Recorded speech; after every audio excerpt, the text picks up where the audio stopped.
Hi, I'm Natalie, and today we're going to talk about spiritualism in the Victorian era. In the 19th century, death is a regular visitor.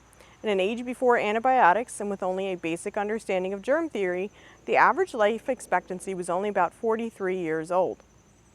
Widespread battlefield death during the Civil War, with husbands, fathers, and sons dying far away from family and friends, created a need for some kind of closure.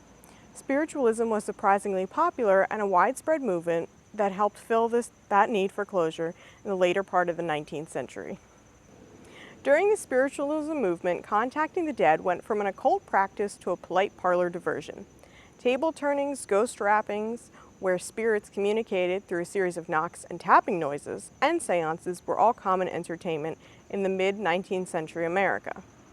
Queen Victoria is known to have shown a keen interest in spiritualism before and after her husband Prince Albert's death in 1861. She apparently had successful contact with her late husband through the 13-year-old medium Robert James Lee. Some sources even say that after her death, Victoria was able to reach out and send messages to her daughter Prince Louise via the medium Leslie Flint. One of the books in our Grundy family collection is The Debatable Land Between This World and the Next, published in 1871 and written by Robert Dale Owen. Owen was fascinated with the world of spiritualism.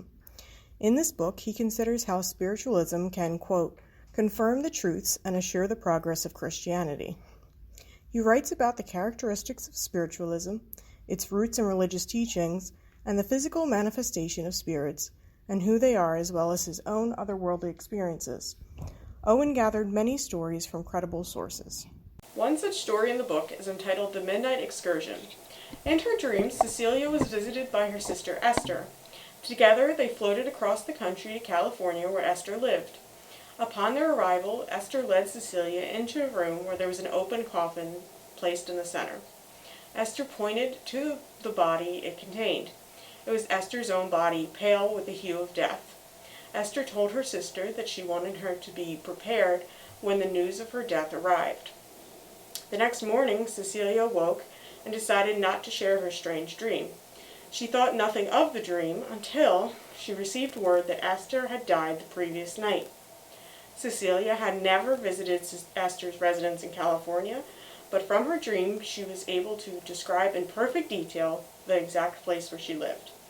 Esther seemed to have gotten her otherworldly message across. Wherever you live, there are surely local stories or legends. We have several here in Bristol Borough, Pennsylvania. One such story comes from the cemetery of St. James Episcopal Church here in Bristol.